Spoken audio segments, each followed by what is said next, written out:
we began our time asking, well, what is it that we want? What are we hoping for here in this time? And you were gracious and generous in naming all the things that we want. Because our longing, that we long, and the things for which we long, doesn't stop, as we've learned. And yet there is this reality that our unfinished business, our unrepaired ruptures, our traumas that have not been resolved, all those things that have been major or minor, they leave us telling stories and having us constructing notions and ideas about what we want. And so even when I come here today, the things that I want are going to be entangled with my shame and my unfinished business in such a way that I have ideas about what I want, and I'm assuming that this is what God wants as well. Now, what's interesting, when you read the arc of the biblical narrative, you find that every single person that God encounters, Noah, Abraham, Moses, David, the prophets, they all had great longing for things, right? They had great longing for things. And in fact, God says to Abraham, you hook up with me, we're going to Canaan, it's going to be great. I just want you to trust me. But, Abraham comes out of a culture in which one has an understanding of who God is and what God does, what the gods do. We have an understanding. We, in this culture, we have an understanding here in modern day North America. We have an understanding of what God does. I want to assure you that your felt sense of who God is and what God does is being far more deeply formed by your cell phones than it is by what happens on a Sunday morning. And I don't mean to say that as if I don't mean to say and you don't care. This is not an accusation. I'm not saying you don't really care about God for me. No, we really do. I'm just simply saying boots on the ground, the reality of the material world. Let me ask you this. All we have to do is ask this question. How much time do any of us spend immersed in the text of Scripture in the course of a day compared to how much time we spend looking at our phones? Just imagine. Just look at the time frame. We become what we pay attention to. Abraham was immersed in a particular culture. Moses was immersed in a particular culture. And the God of the Hebrew Bible comes to them, and this God is unlike any other Near Eastern ancient God that anybody had ever seen. All the other gods, they all had creation narratives. The Egyptians, the Sumerians, the Babylonians, the Assyrians, they all had creation narratives. And what's really interesting, all those creation narratives, they begin with violence. Somebody had to kill somebody else, somebody had to shed blood, and then we'll go on with the business of creating human beings. The God of the Hebrews comes along, and goodness knows, what does he do? He comes and he hovers. The Spirit of God hovered over the deep. This God does not begin with violence. This is not a God of violence. But the people who are dealing with this God only know gods of violence. And so their imaginations were they were having to get their heads around a God who was not coming to kill them. This is why Adam had so much trouble. Adam believes that God's come to kill you when you piss him off. Are you with me? And there are parts of our stories whose imaginations have not yet gotten their heads around the God of the Bible. There are parts of us that come here with our longings, and we believe that there is a part of us that believes that God's coming to kill me. We tell stories that shape even our longings as we come into the church wanting these longings to be fulfilled by the God of the Bible that we're trying to get our head around. The Jesus that we're trying to make sense. Look, the disciples, they thought they're all waiting for Messiah that they had in their mind who this guy was going to be, right? Because I'm after that story. It's I would never make that mistake. I would be that mistake. And so we all come with our longings and our desires, and it is what happens in the third page of the Bible that shapes and changes my storytelling mechanism. It's not just the story that I believe, it's the very mechanics of how I tell stories. So about a month ago, I had the privilege of speaking at it was here in Fairfax. There was a fundraising event.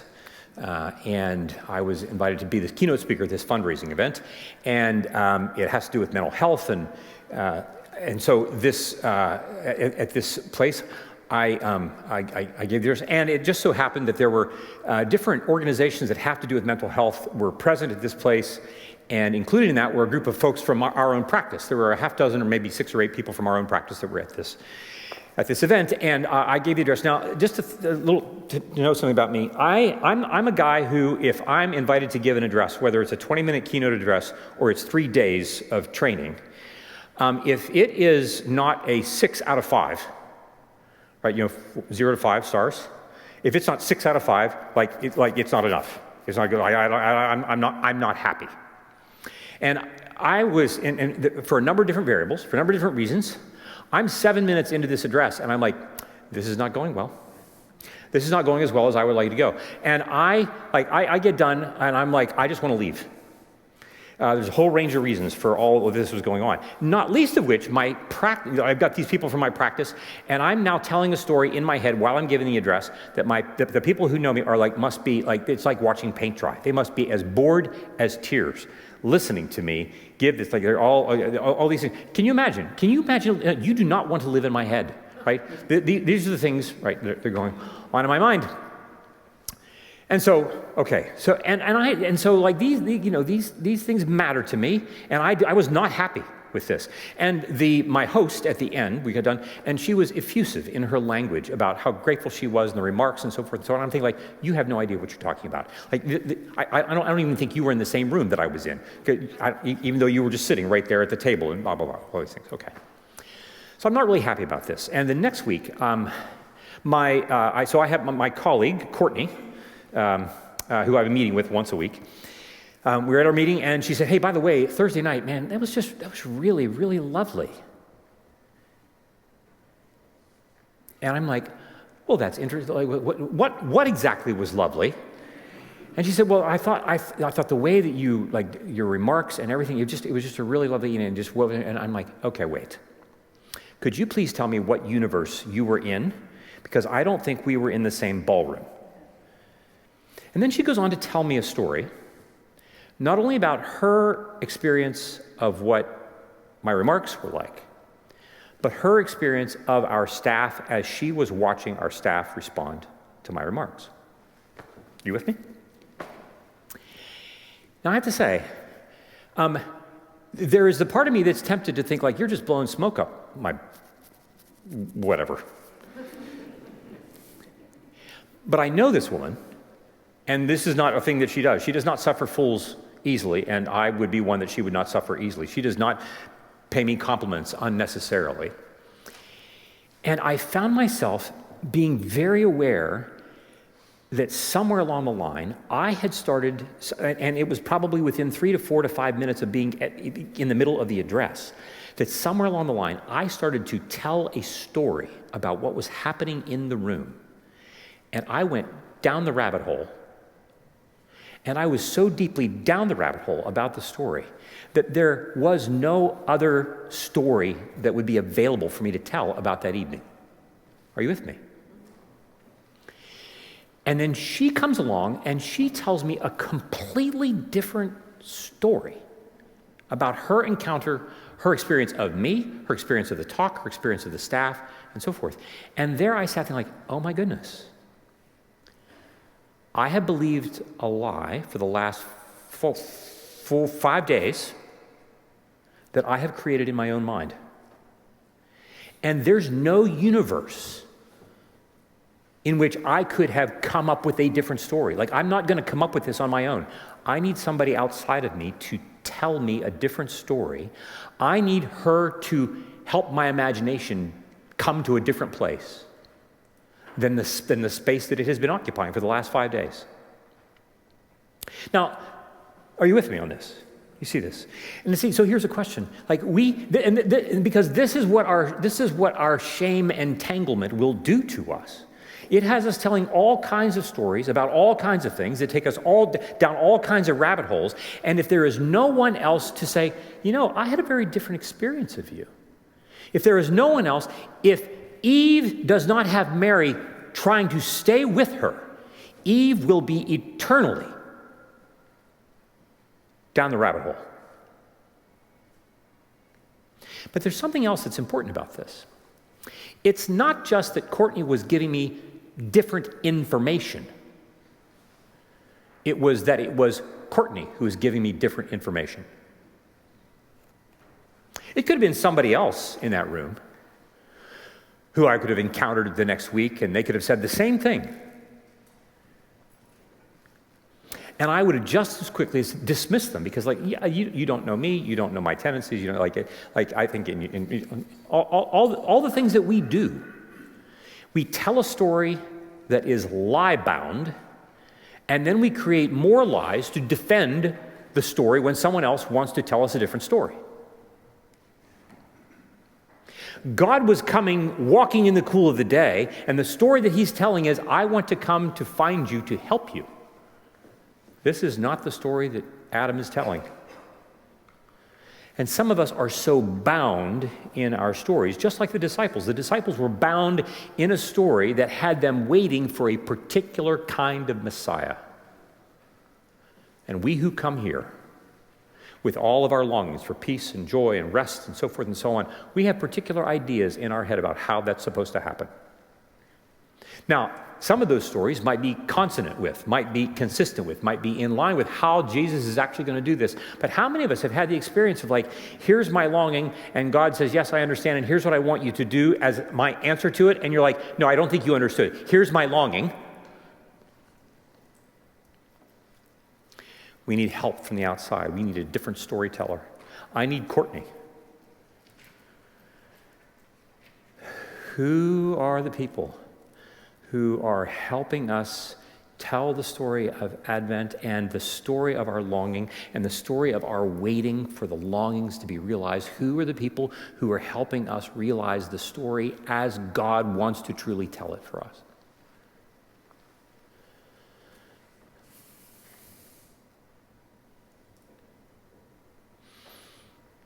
As we read about in the book of Acts, God does not ever leave himself without a witness.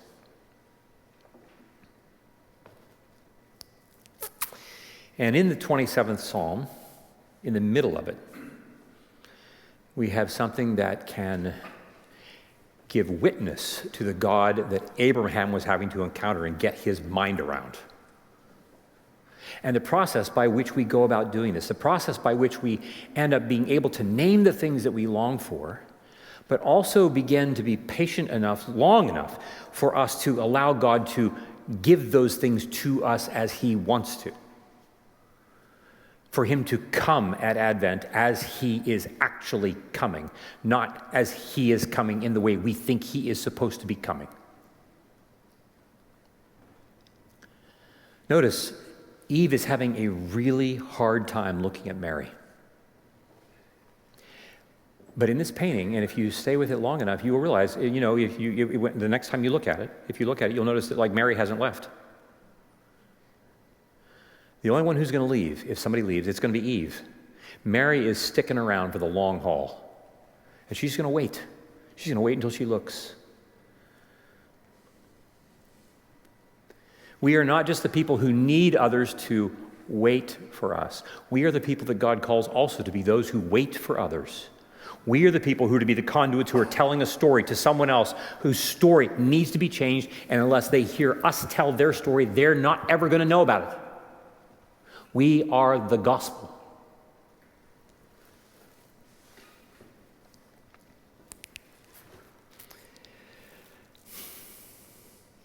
One thing I have asked of the Lord, this only will I seek, that I may dwell in the house of the Lord all the days of my life, that I may gaze upon the beauty of the Lord, and that I may inquire in his temple. One thing I've asked. This only will I seek. This is a line, this is a sentence from someone who is committed to willing only one thing. This only will I seek. This only. What does it mean for us, as Kierkegaard once said, what does it mean for us to will one thing? I want to will the will of my Father. I want to will one thing. I want to dwell. This only will I seek. Here's something that's really, again, it's really difficult for us who live in this world in this particular time. And we can only know this because we can look back on a particular time that was different. We typically we can kind of back up and know this, but we wouldn't know this if we didn't have history behind us. And that is, we're all aware that, I don't know if you know this or not, but the earth is actually spinning faster and faster and faster every year. Do you realize that? Do you know that? Like, it's not really taking 24 hours. I think it takes like 10 minutes for the earth to spin around, right? Because time is moving so much more fast. And are you with me? Right, you all get that felt sense of which is why everybody's driving on 66 like they are, because we got to get places because we don't have that much time.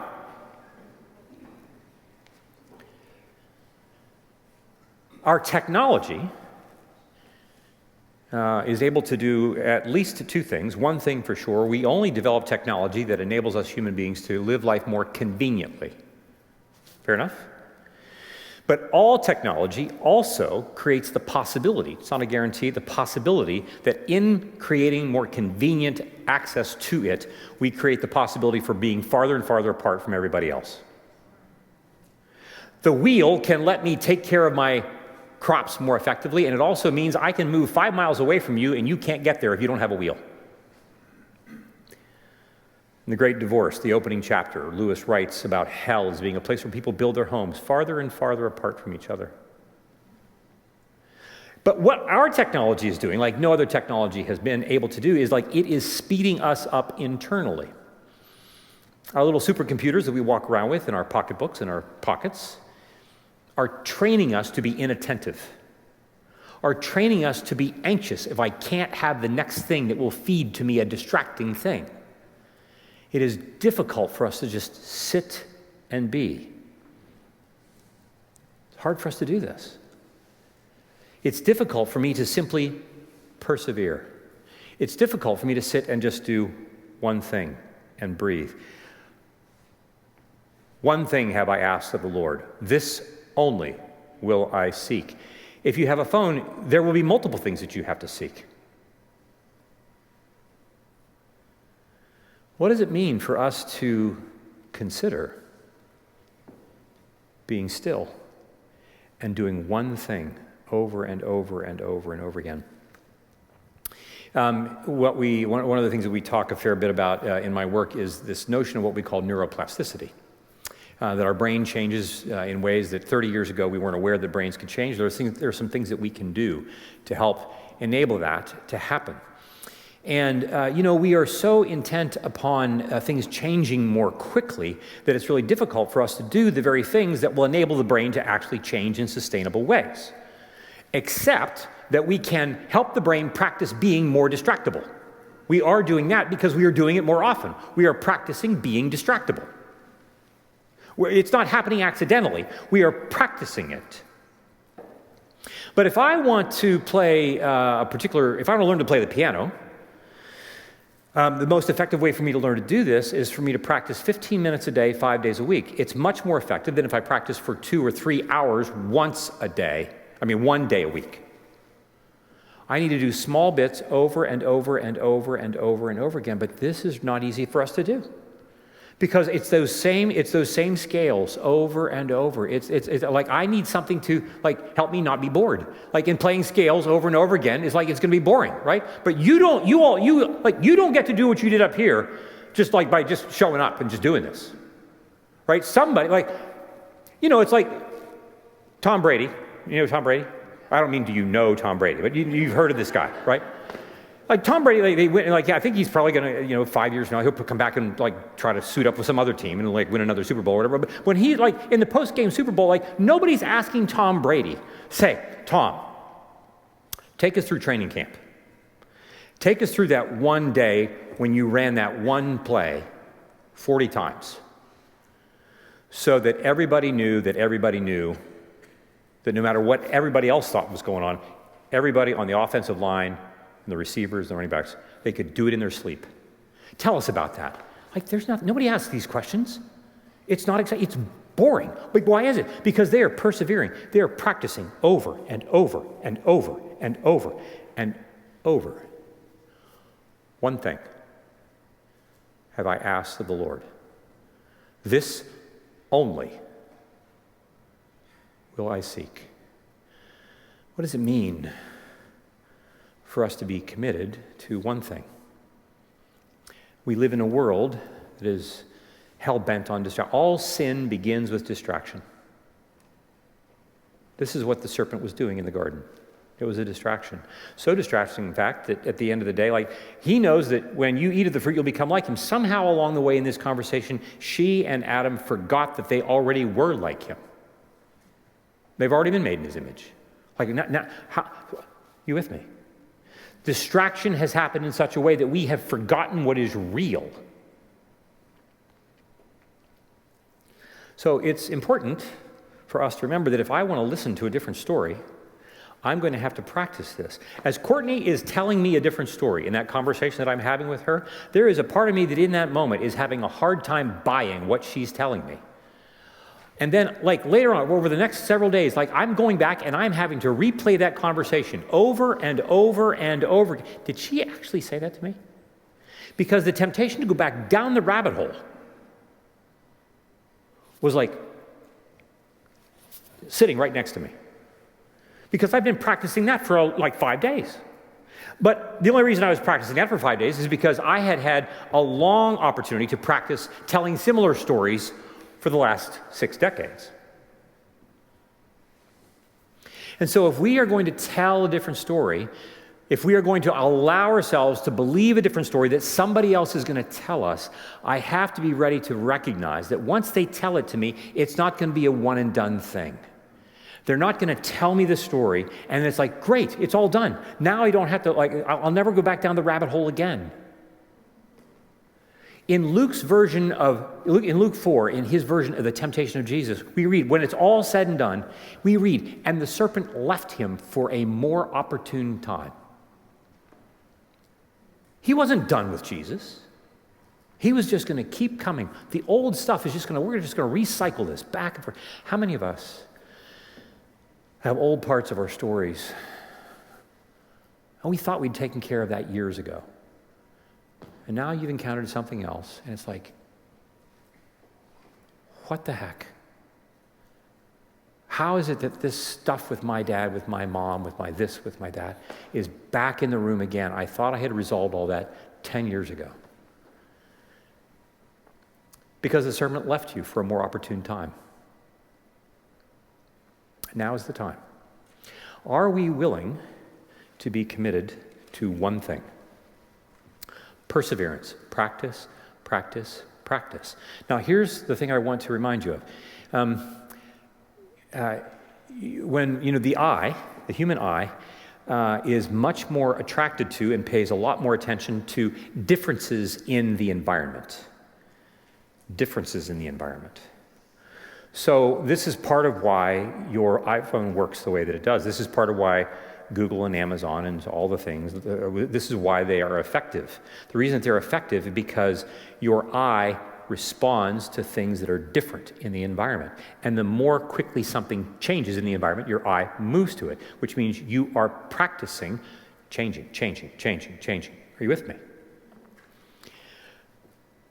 We put this painting up a couple hours ago.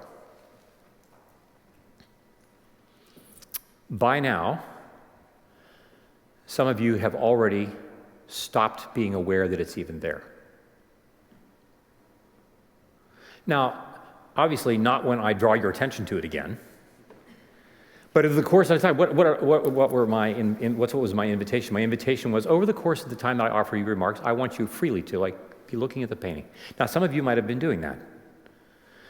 But that takes work, because oddly enough, the next time that you look up, it's the same painting. It's no more exciting. Because we know how this happens. We start to look at something, and over time,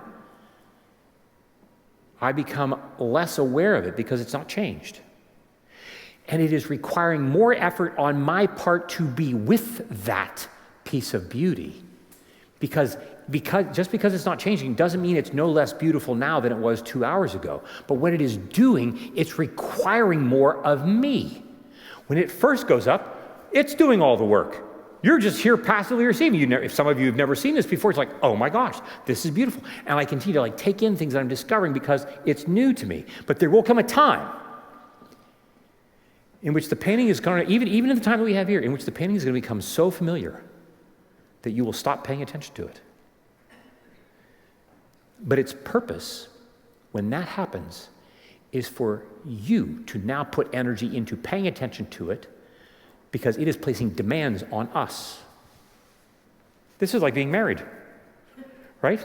We were so excited until we weren't, right? And now we have to do the work of paying attention. It's not just that the other is so captivating that I don't have to do any work. They're just going to do all the work of captivating me. This is what it is. We want Jesus to be utterly captivating so that we don't have to do the work of paying attention to him. He's trying to turn us into real human beings, which means he's pulling things out of us. He wants us to be paying attention to things that are hard for us to pay attention to. Are you with me? Because it's not just what am I experiencing, it's who am I becoming. Advent is not just a thing that we wait for. Advent is something that comes and pulls us into becoming something that we weren't a month ago. It's not just about what am I waiting for, it's about who is waiting for me to become something that I'm not yet. This is not just about Jesus getting here, it's about me getting here. Are you with me? One thing have I asked, that I may dwell in the house of the Lord all the days of my life. To dwell is not McDonald's drive-through. To dwell is to remain. To dwell is to be present with. To dwell is to plant yourself and stay there. To dwell requires my willingness to dwell with. I'm going to dwell with. So I want to dwell, as we read in other Psalms, including this one, I want to dwell in the land of the living. We want to talk about what we mean about the house of the Lord in just a moment, but this whole notion that I don't just dwell, I dwell with. When the writer is writing this, I may dwell in the house of the Lord, his imagination is about, well, with whom is this happening?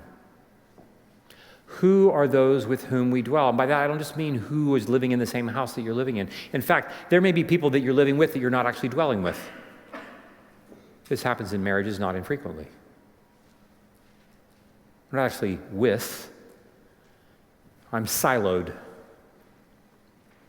But it doesn't just have to be in my house. There could be people in my own church. There could be people in my extended family. There could be people in my workplace. All these different, we dwell in multiple different villages. Where you work, where you worship, where you live, the family that you grew up in. We dwell. I dwell in a practice. One of the places that I dwell is our practice that we dwell. And I happen to dwell with a number of people who I just love dearly and who make my life something that it's one way in which I don't deserve my life. And it is in dwelling that you come to know and be known by certain people. And that's what enables me to allow myself to believe Courtney when she tells me a different story. But that's not going to happen if we are not dwelling, if we are not actually doing the work of allowing ourselves to be seen, soothed, safe, secure in those contexts. To dwell requires perseverance. We're going to do this over and over. We're going to practice this. We're going to make mistakes, right? This is what it means to be secure. We're going to go out and try things, and we're going to get our noses bloodied and our knees scraped and our feelings hurt and so forth. But when that happens, we're going to return and we're going to repair ruptures. We're going to return to where we're seen, soothed, and safe. This is what we are doing to dwell. And the Word became flesh and dwelt among us. Now, we who have heard about this Jesus, and those who were with him, like, he grew up, he was here for 3+ some decades, doesn't feel like a long time. Doesn't feel like a long time to dwell, especially in terms of the time that we had to hear about his ministry. It's only 3 years, about, if lucky.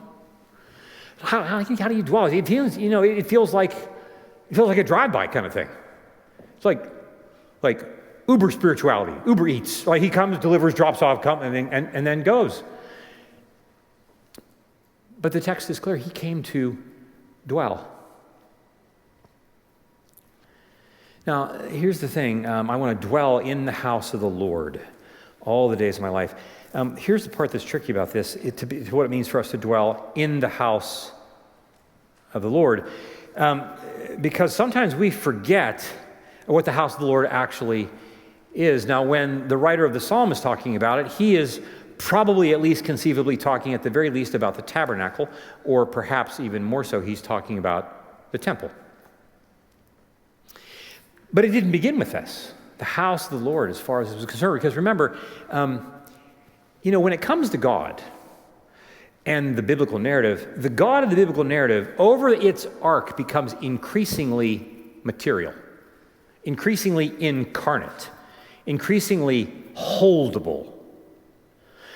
When you look at the patriarchs, Abraham, Isaac, and Jacob, the language of those texts is language in which, even though the writers would talk about him being Yahweh, that word didn't really appear until Moses. And so Abraham's not calling him that. Isaac's not calling him that. Jacob's not calling him that. They might have called him something like the fear, or the spirit, or the fire. There's something about something that's out there, but he didn't yet even have a name that they had. They're having a hard time. They have to get their imaginations are being expanded, right? But then he gets to Moses, and now he has a name. And to name something gives materiality to the thing. A person that you know who has a particular name, their name represents a materiality to them. They're a person who has a beautiful gray beard.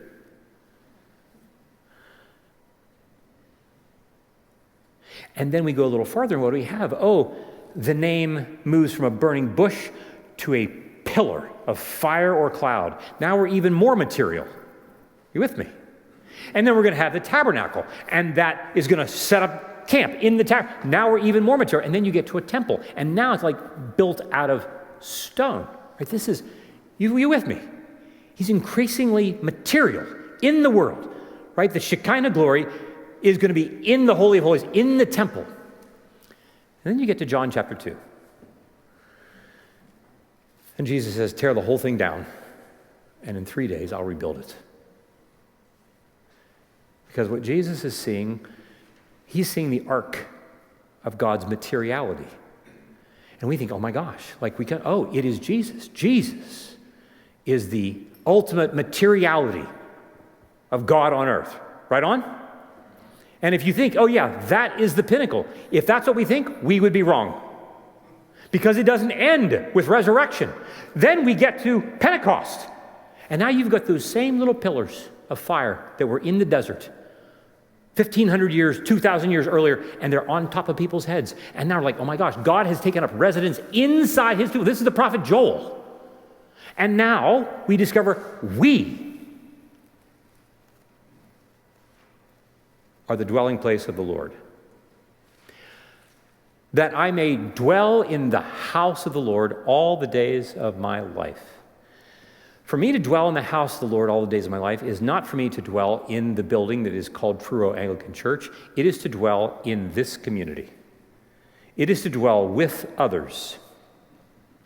It is to dwell with others by whom I can be seen, soothed, safe, and made to be secure. It is those who are going to be the embodied house of the Spirit of God. And here's the thing, it doesn't even end there. You get to Paul, and Paul starts to talk about the body of Jesus. He could have talked about lots of different things. He could have used a group of believers. He could have just talked about the church. The Romans and Greeks, despite all of their artistic brilliance in glorifying the body, also actually treated the body in a completely utilitarian manner. The body was something to be used and disposed of. If you were not a Roman citizen, and I was, and I wanted to have sex with you, male or female, I could do it anywhere, anyhow I wanted to, and there's nothing you could do to stop me.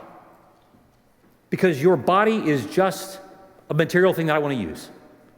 And so for Paul to come along and say, those things that the rest of the world sees as completely disposable is the very thing that God is coming for and elevating. We're going to call it the body of Jesus. Are you with me? Which is why then when it comes to how am I going to know that God is in the room, it's going to be your eye contact, your tone of voice, your body language. It will be you who are the gospel to me, because differentiating between you and the Spirit will be that hard to do when you are that immersed in it.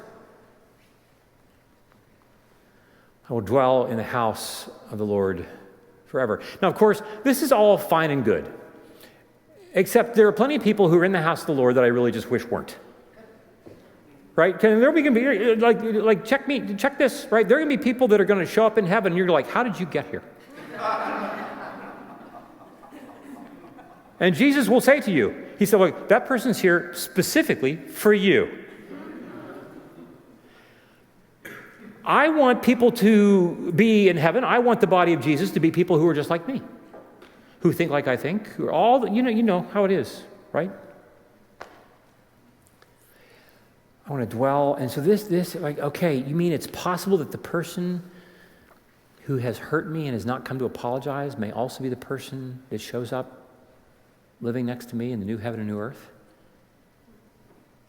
You see how uncomfortable I am? You with me? Dwelling in the house of the Lord all the days of my life. So who are the people that you would begin to list are the people that you worry about are going to show up in the dwelling place of the house of the Lord as his body? Because then we go further, and by the time we get to Revelation, and Jesus says, this is the church of Philadelphia, for those of you who overcome, you will become a pillar in the house of my God. You are the temple.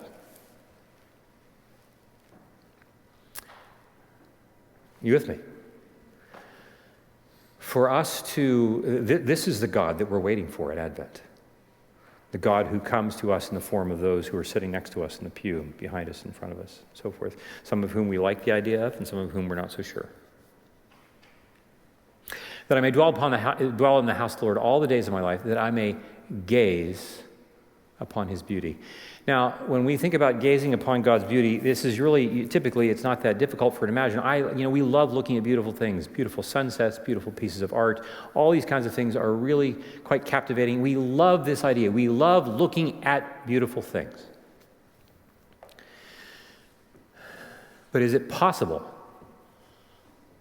for us to imagine that God gazes upon things that we would suggest are utterly horrific and see beauty emerging? I'd like you to put up the piece of the Pietà.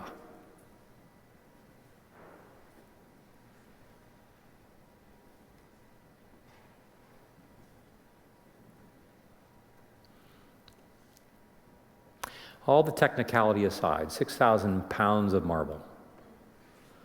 Michelangelo commissioned to finish a work that had been begun by somebody else and sat outside St. Peter's for many, many years in all the weather.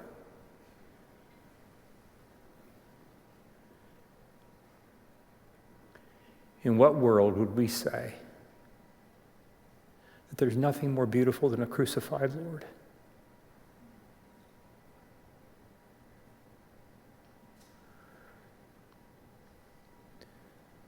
The Mary that's trying to comfort Eve does not see this coming, because she too had to get her head around a God that was not of her own making.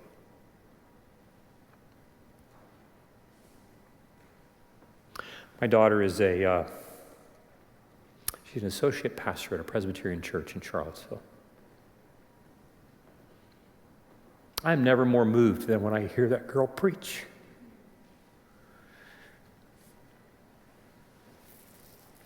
And right now, she's conducting a service for a 4-year-old boy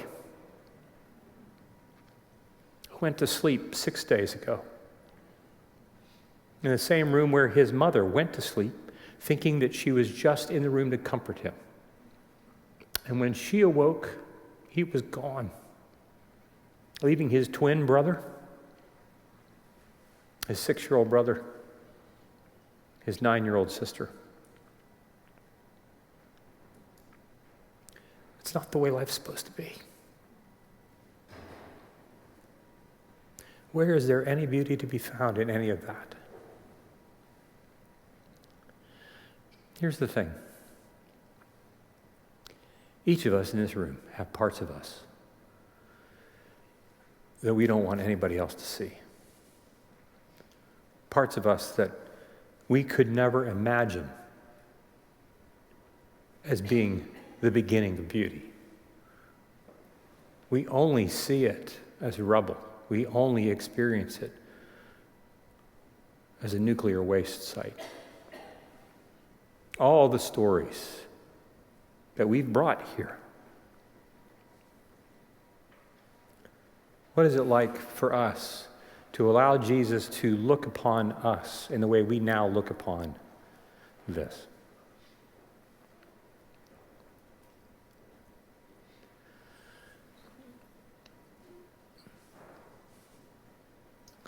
God makes all things beautiful in its time. Ecclesiastes chapter 3, verse 10. There are many things in our lives, many threads of our stories that are really difficult for us to imagine how beauty could ever come from this.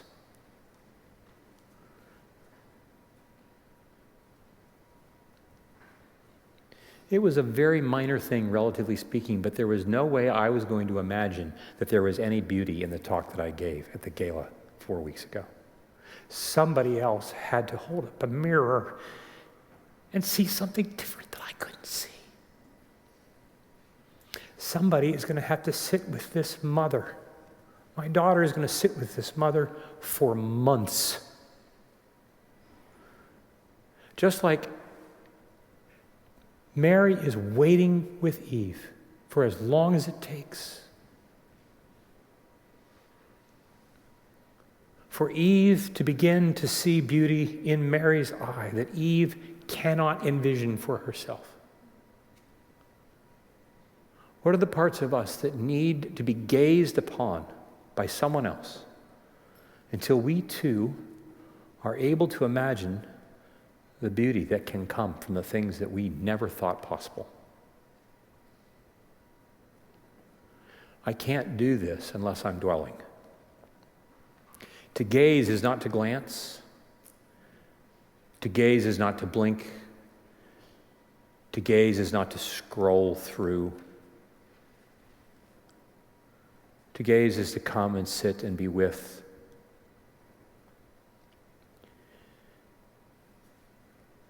And be a voice, and be eye contact, and be a presence, and sometimes without words, of a different story that you see emerging over time for someone else, in the same way that we all need someone else to be telling us a story that we can't imagine. That I may gaze upon the beauty of the Lord, that I may inquire in his temple. You know, gazing eventually leads to questions. We are in the temple and we want to inquire. We are with the body of Jesus and we have questions. We come longing for joy and for peace and for rest and for a spark. And part of the question is, why haven't I had the spark? Where is the joy? Why haven't I had peace? All the questions. You know, one of the things that we talk about that human beings do is that questions invariably are running cover for longing. Every question. Even though at first glance it looks like, oh, I'm just looking for information. Oh, I'm just curious. There is no question that we ask that is not running cover, that is not running the front edge of a longing that is behind it. When I ask, how many cups of sugar are in this cake recipe? I don't just want information. I want to bake the best cake in the world. I have longing.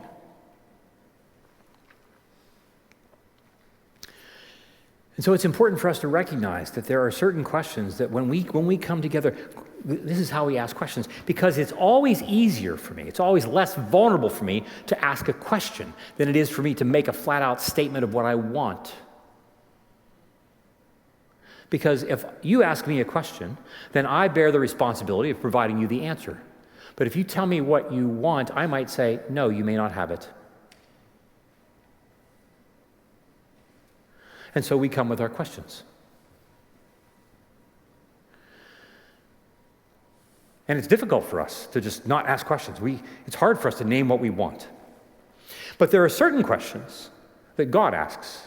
Here are 4 questions that are important for us. That when we come into the temple, right? When we come into the house of the Lord, when we're with each other, here are 4 questions that God can ask us and that we can be curious with each other about. And it's okay. Like, God doesn't mind questions, but God eventually will get around to and get behind that. It's like, what is it that you want? This is the question. And so here's the first question. Where are you? This is the first question in the Bible. Where are you? This is the 3rd page. God is asking. God is asking. That's a question for us. Where am I? And you said, well, I'm sitting here in the pew. But are all of you here? Is there, or are there parts of you that are someplace else? Are there parts of you that you're working really hard to make sure haven't come into the church because somehow they might get exposed? Haven't come into this community of people who are deeply knowing me and I'm knowing them, but is there a part of me that I'm worried is going to be found out?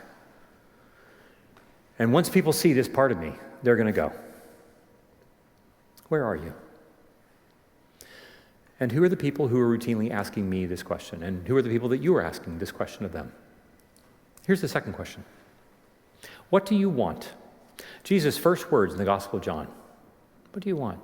Now, of course, we have an interchange here, right? John the Baptist's disciples follow after him. John says, behold the Lamb of God who takes away the sin of the world. And turning, they followed after him. And Jesus, seeing them, asked them. Now, there are different versions of this. One translation would say, what are you looking for? Another version would say, what do you want? It's the same question. What are you looking for? What do you want? And what's their answer? Because if he's asking me this, the first thing I am in my mind is like, gosh, what's the right answer to this question? I want to make sure that I have the right answer so that I don't screw it up, so I don't piss him off, so I can get what I want, even though I'm afraid to tell him what it is that I want. Children are guileless. They will ask you for anything and everything, and they expect you to give it to them. Or at the very least, they expect you in the early days of their life in the world, they expect you to be okay with the fact that they're asking. There's no trouble with asking questions. And Jesus says, what do you want? We have so much wrapped around our wanting that is ashamed and afraid. So we have to be very, very careful with God in just naming what we want. And so they respond to him, right? What do you want? And their response is, where are you staying? Is that what you want? You want to know where I'm staying? Now, maybe this is the proper etiquette for coming to a rabbi. But you see, they're pulling their punch. Really? Is the rabbi asking me what I want? Aren't we supposed to be asking the rabbi what the rabbi wants so that we can? Isn't this what we want to do? I want to find out from God what is the list of things I have to do so that I can do them, not screw up, and then don't get in trouble. And here he is, and he's like, what do you want? God takes us far more seriously than we do. He takes us far more seriously than we take ourselves. And he really wants to know what we want because he wants to partner with us. Every single act, every single moment. What do you want? And he's not going to be satisfied. I want world peace. I want my relationship with my dad to be whole. I want my marriage not just survive, I want it to thrive. I want my child to be sober. I want to live to see my kids grow up. I want to survive cancer. I all the wanting. We are a wanting people. What do you want?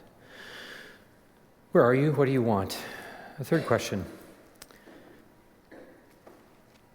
In Matthew 20, the mother of James and John come to Jesus and say, my boys have been following you for 3 years now, and I don't see that you've given them a very good IRA or retirement plan. They haven't made any money with their dad fishing in this time. I think I would like to ask you a favor. I'd like you to put them on the right and the left when you come into your kingdom. And Jesus turns to them and asks this question: can you drink the cup that I'm about to drink? This is an important question for us. Can you drink the cup? And what do they say? Like, oh, we're all in. And of course, they have no idea. I have no idea. Like, can you drink the cup? Yeah. Well, again, they're all in because they're like, he, as it turns out, is not the Messiah that they are wanting. They're wanting a Messiah who's going to kick the Romans out, do the thing right. There's not going to be suffering. No. And Jesus is saying, if you're going to follow me, you're going to suffer, because the world will hate you. Because I'm going to ask you to give up your addictions, and the world is going to compete with me. The world will want you to maintain your addictions, your idolatries, all the things. And I'm loaded with them. The world will want you to continue to be someone who shows contempt towards yourself, and then when you are so full of your own self-contempt, you're going to start to share that with other people. Remember, all criticism of other people is always only spilling out over our own self-contempt. I don't ever condemn anybody else, but that it is not an expression of my own self-contempt. Are you willing to drink that cup to give that up? You know how hard this is going to be to give up your addictions? It's a very serious question. And these are the questions that we are asking in the house of the Lord, where we are dwelling, gazing upon one another. Our beauty that is emerging not just in the places that are obvious, but in the places that are not so easy. Are you with me? We're gazing. We're asking questions. And here's the last question. Do you love me? John 21, and we're all familiar with this. Jesus asks Peter 3 times, do you love me? And it's important for us to recognize that Jesus is not just asking Peter because he's trying to rub Peter's nose in the fact that Peter just betrayed him. What he is doing is he's trying to get at the part of Peter that still doesn't believe that he loves Jesus. Yes, of course I do. Of course I do. Of course I do. Of course I do, except when I didn't. Peter's trying to talk him into something that he doesn't believe himself.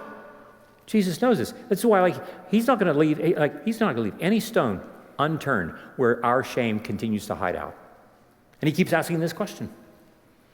Do you love me? The answer is well, most of me does. Much of me does. Yeah, but some of me doesn't. Okay, let's go find those parts. Are you with me?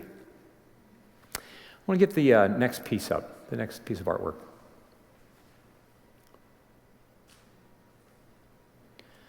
This is Caravaggio's The Incredulity of Thomas. Thomas was a dude who asked questions. Thomas was a no-nonsense guy. Let us go and die with him. Show us the Father. What? Thomas does not know how to not ask questions. We are doubting Thomas? No, Thomas is saying what everybody else is thinking. Get Thomas to ask him. You with me? And in the second trip to the disciples, of course, who are still a little incredulous themselves, and Thomas says, I know that you all said that, but he's fooled me once. There's no way I'm doing this again. I will not believe until I put my hand into his wounds. And the second time around, Jesus comes and he wastes no time. He's not just wanting Thomas to take him seriously. Jesus wants Thomas to know that Jesus takes Thomas very seriously. Jesus takes your questions, your longings, all of the brokenness very seriously. And he loves them. Jesus is saying to Thomas, the evidence that you need is not somebody giving you information. The evidence that you need is me saying, come closer. Come this close. Come close to me. When Courtney and I are having a conversation, when she's trying to like give me a different story? This is not just a matter of she's giving me different information, right? The disciples gave Thomas information. It wasn't enough. Courtney is saying, I'd like for us to come closer to each other, right? This is what we do with our friends. We come closer. When we see a friend who is having trouble believing the story that is true, I don't just want to give you more information to convince you. I want you to believe me. You with me? I want us to be, when this conversation is done, I want us to be closer than we were an hour ago. And because I can be closer to her, I can be closer to everybody, because it means I'm not just having my story corrected, I'm growing in my awareness of my capacity to tell bad stories and my willingness to believe the real one. You with me? This is what Advent is about. It is Jesus inviting us to allow him to love us so that we can, he wants us to allow us to let him come closer with all of our questions, with all of our longings, with all of our grief, and put our hands into his side. Can we go back to the piece with Mary and Eve? Mary has come to Eve and saying, I'm going to come close. I want you to come closer. Eve is having trouble looking at her. She's not as close as she can be.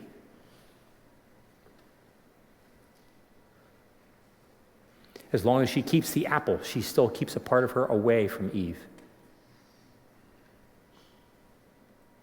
All the while, Eve is heeling that serpent's head into the ground.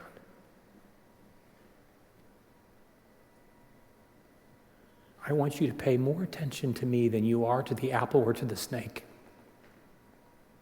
We who are the body of Jesus, filled with the Spirit, are called to allow each other to gaze upon one another that we may see Jesus more than we are paying attention to our addictions, to the stories that we've told only one way down the rabbit hole.